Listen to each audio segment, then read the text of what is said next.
Speaker sir, ముఖ్యమంత్రి గారు లేస్తే ముఖ్యమంత్రి గారు చారిత్రాత్మకమైన పద్ధతుల్లో ప్రత్యేక శాసనసభ సమావేశాలు ఏదో పెడుతున్నారు అని చెప్పి పొద్దున్నే క్యాబినెట్ బడ్జెట్ సమావేశాలకు చేస్తారు కదా సార్, అట్లా బడ్జెట్ ముందు ఒక క్యాబినెట్ పెట్టి వెంటనే తీసుకొస్తే మేమేమనుకున్నాం సార్ అంటే నిజంగా కూడా ఈ ప్రత్యేక శాసనసభ సమావేశాల్లో 42% రిజర్వేషన్ అమలు చేయడానికి కామారెడ్డి డిక్లరేషన్లో ఇచ్చిన విధంగా ప్రత్యేకమైన బిల్లు ఏమన్నా తెస్తున్నారేమో, ఆ బిల్లు తెచ్చి వెంటనే శాసనసభలో ఆమోదింపజేసి తద్వారా చట్టబద్ధత కల్పిస్తారేమో అని చెప్పి రాష్ట్ర వ్యాప్తంగా బలహీన వర్గాల సోదరులు కామారెడ్డి డిక్లరేషన్ చూసిన వాళ్ళు ఎదురు చూస్తూ ఉంటారు. కానీ ముఖ్యమంత్రి గారు ఏం చేస్తున్నారు సార్, ఇక్కడ లేచి ఓ 4 పేర్లు చదివి, అధ్యక్ష మీ ప్రభుత్వం మీద ప్రజలకు నమ్మకం లేదు. ఎందుకంటే రేవంత్ రెడ్డి గారు మీరే చెప్పినారు, సమగ్ర కుటుంబ సర్వే జరిగినప్పుడు తమరిచ్చిన ఉపన్యాసమే మొత్తం యూట్యూబ్లో ఉంది, అన్ని టీవీలలో ఉంది. ఏమన్నారు సార్ ఆ రోజు? ఆ ముఖ్యమంత్రి చెప్తాడు సరే, ఎవరు పడితే వాళ్ళు వచ్చి మీ ఇంటికి వచ్చి వివరాలు అడిగితే ఇచ్చేస్తారా, అవులగాలు దివానాగాలు ఇచ్చేస్తారా అని మాట్లాడింది రేవంత్ రెడ్డి గారు, మేం కాదు. మీరు చెప్పిన మాటలనే ఎన్యూమరేటర్లకు చూపెట్టి చెప్పినారు, మేము ఇయ్యము మీకు వివరాలు, 57 రకాల వివరాలు అడుగుతున్నారు, ఎట్లిస్తాము మీరే అన్నారు ఆనాడు, ఎవరు పడితే వాళ్ళకి ఇచ్చేస్తామా వివరాలు అని మాట్లాడింది, అదే చూపెట్టి అడిగింది. అధ్యక్ష వాస్తవం ఏంటంటే అధ్యక్ష, సమగ్ర కుటుంబ సర్వే 2014లో జరిగింది. శాంతికుమారి గారు ఉన్నారు, రామకృష్ణారావు గారు ఉన్నారు, సందీప్ కుమార్ సుల్తానియా గారు ఉన్నారు, అప్పుడు ఇదే అధికారుల అధ్యక్ష, అప్పుడెవరు వేరే లేరు. సమగ్ర కుటుంబ survey, I'm saying this on record, I worked as a minister for 9.5 years. Yes, చేసింది మొత్తం ప్రభుత్వ అధికారులే, చేపించింది ప్రభుత్వమే. Yes, it is an official document. అందులో ఖచ్చితంగా మేము ఓపెన్ గా వెబ్సైట్ లోనే పెట్టినాం, అసెంబ్లీలో కాదు, చాటుమాటుకు కాదు, పారదర్శకంగా వెబ్సైట్ పెట్టాం. ఆ వెబ్సైట్ లోంచే పాయల్ శంకర్ గారు తీసుకున్నారు. ఏముంది అధ్యక్ష సమగ్ర, ఒక మాట మీ చేతిలో కూడా అదే ఉంది. ఏముంది అధ్యక్ష అందులో డేటా? తేడా ఏంటంటే కేసీఆర్ గారి ప్రభుత్వానికి కాంగ్రెస్ ప్రభుత్వానికి అధ్యక్ష, సమగ్ర కుటుంబ సర్వేలో పాల్గొన్న కుటుంబాల సంఖ్య 1,03,00,000 కుటుంబాల అధ్యక్ష, 1,03,95,000. మొత్తం పాల్గొన్న ప్రజలు 3,68,00,000. 3,68,00,000 జరిగింది ఒక్క రోజులో, 24 గంటల్లో రాష్ట్ర వ్యాప్తంగా ప్రతి ఇంటిని ఎన్యూమరేట్ చేసి అత్యద్భుతంగా చేసినాం మేము. చేసిన తర్వాత ముఖ్యమంత్రి గారు నిజంగా ఎంత మిస్లీడింగ్ గా మాట్లాడుతున్నారంటే అధ్యక్ష, వారు అంటారు అధ్యక్ష ఇంతకు మించిన టాపిక్ లేదు అధ్యక్ష, వారు అడిగిన ప్రశ్నకు తప్పకుండా మా ప్రభుత్వం గతంలో చేసిన పని గురించి వారు అనుమానాలు తలెత్తే విధంగా ఏదైతే మాట్లాడినారో దాని గురించి చెప్పాలి అధ్యక్ష. వారు అంటారు అధ్యక్ష బీసీల సంఖ్య అందులో ఎంత అని. ఎస్, ఆనాడు బీసీల సంఖ్య సమగ్ర కుటుంబ సర్వే ప్రకారం 1,85,61,856, 51%. 51% బీసీలు ప్లస్ అది కాకుండా ముస్లిం సామాజిక వర్గంలో ఉండే బీసీలను కూడా కలుపుకుంటే 10%. మొత్తం ఆనాడు సమగ్ర కుటుంబ సర్వే ప్రకారం రాష్ట్రంలో బీసీల సంఖ్య 61%.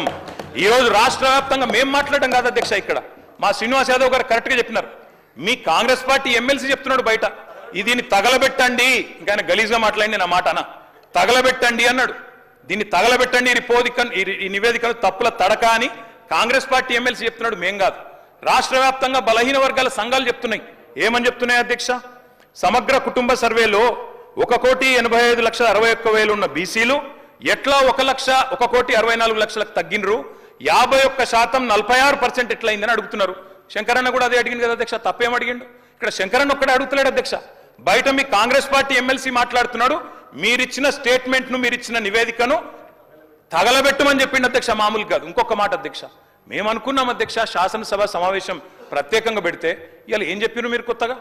మీరు చెప్పింది ఈరోజు చెప్పింది మొన్న ఉత్తమ్ కుమార్ రెడ్డి బయట ప్రెస్లే చెప్పిండు. ఆయన ఉత్తమ్ కుమార్ రెడ్డి గారు సబ్ కమిటీ చైర్మన్ గా ప్రెస్ మీట్ లో ఇవాళ మీరు చెప్పిన లెక్కలని మొన్ననే చెప్పిండ్రు. ఎందుకు పెట్టిండ్రు మీరు ఇవాళ? మేమేమనుకున్నాం, 42% రిజర్వేషన్ ఇవ్వడానికి చట్టబద్ధత కల్పిస్తూ బిల్లు తెస్తారనుకున్నాం. లేదా మీరు చెప్పినట్టు 56% బీసీలుంటే ఆ 56% బీసీలకు బీసీ సప్లాన్ చేస్తారేమో అనుకున్నాం. ఏమీ లేకుండా ఇలా వచ్చి ఒక స్టేట్మెంట్ ఇక్కడ పెట్టి ఏదో సాధించిన చరిత్ర అంటే అధ్యక్ష 5% బీసీ జనాభా. అధ్యక్ష గౌరవ సభ్యులు 9:30 ఏళ్ళు విన్నారే ఒక్క నిమిషం. అరే వినగాదన్నా, వినగా చెప్పినా బ్రో, మేము సబ్ కమిటీ చైర్మన్గా ప్రజల ముందు ఉంచినాము. దానికి న్యాయపరంగా శాసనసభలో ప్రజాస్వామిక విలువలుగానే శాసనసభలో ప్రభుత్వం తరఫున పెట్టినాము. మీరు ఇట్లప్పుడన్నా మీరు వెబ్సైట్లో పెట్టామని చెప్పి మీరు ఊరికేనే మాట మాట్లాడదు, ఎవరికైనా వెబ్సైట్లో అందుబాటులో ఉండే ఆ ప్రభుత్వం మీరు దాని తదుపరి లేకపోతే ప్రభుత్వం ఆనాడు ఉన్న అధికారులు ఇవ్వాలని ఉన్న అధికారులు కదా స్టేట్మెంట్ ఇప్పేది ఎప్పుడైనా ఎస్కేఎస్ సర్వే పబ్లిక్ డొమైన్ లా చట్టబద్ధత కలిగి ఉండేలా దాని గురించి మాట్లాడేటువంటి సందర్భం అవసరం లేదా 2011 జనగణన ఆనాడు బీసీలది లేదు బీసీలకు సంబంధించిన జనగణన చేయాలని అందరి ఆలోచన జరిగింది దానికి సంబంధించి సర్వేలు సహకరించకుండా దీని గురించి మాట్లాడితే దానికి అర్థమే లేదు నేనేమంటున్నా ఎవరైనా ఒకవేళ ఆయా వారి గౌరవ ముఖ్యమంత్రి ఆనాడు అభిప్రాయం చెప్పుంటే మీరు ఇలా కూడా అదే అభిప్రాయంతో ఉన్నారో చెప్పండి ఇలా జరుగుతున్న కార్యక్రమానికి మీరేం మాట్లాడదలుచుకున్నారు బలహీన వర్గాలకు సంబంధించి మీరు ఎస్కే సర్వే చేసిన అన్నారు ఏం మార్పులు తెచ్చినారు ఏం స్కీమ్స్ తీసుకొచ్చినారు ఎవరికి బలహీన వర్గాలకు న్యాయం జరిగే కార్యక్రమం తీసుకున్నారు మీరు ఇలా మేము కమిటీ చైర్మన్ ఉత్తమ్ కుమార్ రెడ్డి గారి గురించి బహిరంగంగా ప్రజల ముందు ఇచ్చినాం ఇవాళ సభలో వస్తా ఉన్నాం 42% రిజర్వేషన్ల కొరకు చట్టబద్ధత తీసుకొచ్చి కొట్లాడదాం బరాబర్ మేము పారిపోతూ ఉండలేం 42% పార్టీ పరంగా అడుగుతా ఉన్నాం ఇక్కడ కూడా న్యాయబద్ధంగా చట్టబద్ధంగా పెట్టాలనే ఆలోచనతోనే ఉన్నాం కదా ఇలా మేము వెనక పోదలేం కదా మార్గదర్శకత రోడ్ మ్యాప్ ఇవ్వని అడుగుతుంటే రాజకీయం చేయడానికి ఉపయోగించుకుంటే వెళ్ళాము ఎట్లీస్ట్ బీసీల ఇష్యూ కట్టినప్పటికీ రాజకీయం పక్కన పెట్టి చారిత్రాత్మకంగా వచ్చినటువంటి సర్వే మార్గదర్శకత్వాన్ని చూపెట్టండి బలహీన వర్గాలకు రోడ్ మ్యాప్ ఇచ్చే విధంగా రాజకీయ పార్టీలు వ్యవహారం చేయాలని ఆకాంక్షిస్తాం అధ్యక్ష పాయల్ శంకర్ గారు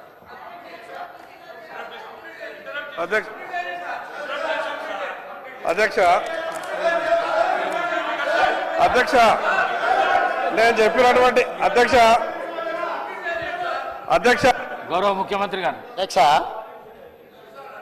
ఇప్పుడు 9.5 సంవత్సరాలు మంత్రిగా చేసిన మా తాతలు నేతులు తాగిండ్రు కాబట్టి మీరు మా మూతులు నాకండి ఇట్లాంటి అర్థం పర్థం లేని చర్చలతోని ప్రయోజనాలు లేదు అధ్యక్ష ఇప్పుడు ఈ డాక్యుమెంట్ ఏదైతే ఉందో ఇది అఫీషియల్ వెబ్సైట్లో లేదు అధ్యక్ష తెలంగాణకున్నది టీజీ ఆన్లైన్ వెబ్సైట్ అధ్యక్ష ఇందులో ఎస్కేఎస్ రిపోర్ట్ లేదు ఎస్కేఎస్కు ఎన్ఐసి ఐటీ పార్ట్నర్ అధ్యక్ష ఎన్ఐసి వెబ్సైట్లో కూడా ఈ డేటా డాక్యుమెంట్ లేదు ఈ డాక్యుమెంట్ ఎక్కడుంది అధ్యక్ష ఎంసీఆర్ హెచ్ఆర్డి వెబ్సైట్లో ఉంది మరి చెన్నారెడ్డి హ్యూమన్ రిసోర్స్ దాంట్లో ఇందులో ఉంది ఈ వివరాలు ఎవరు తయారు చేసిండ్రు ఎవరు అందులో పెట్టిండ్రు ఎవరు ఓనర్షిప్ క్లెయిమ్ చేయలేదు అధ్యక్ష పాయింట్ నెంబర్ 1 పాయింట్ నెంబర్ 2 అధ్యక్ష ఈరోజు అధ్యక్ష ఆ రోజు 12 గంటలలో మేము చేసినాం అన్నారు కదా ఆ రోజు ఎవరెవరిని ఎంగేజ్ చేసిండ్రో అడుగు అధ్యక్ష దారిన పోయే దానే నుంచి ఎవడు వస్తుండో ఎవడు పోతుండో ఎవరికి ఏ బాధ్యత ఉందో ఎవరు చేసిండో వాళ్ళ వివరాలు వీళ్ళ దగ్గర ఉన్నాయి అధ్యక్ష ఇండ్లలోకి వచ్చి అడిగినోడు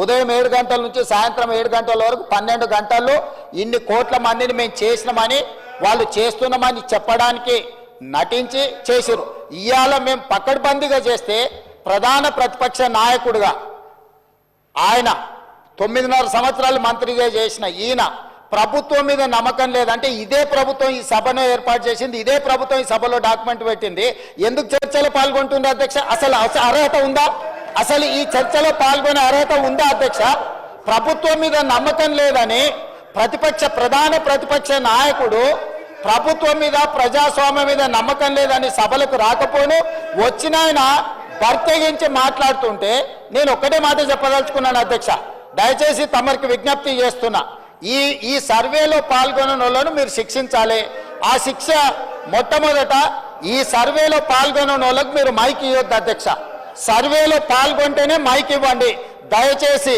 ఎవరైతే ఈ సర్వేలో పాల్గొనలేదో ఈ సభలో మాట్లాడే అర్హత లేదు వాళ్ళకు దయచేసి తమరు మైక్ ఇవ్వద్దని అందరి సభ్యుల తరఫున నేను మీకు విజ్ఞప్తి చేస్తున్నా అధ్యక్ష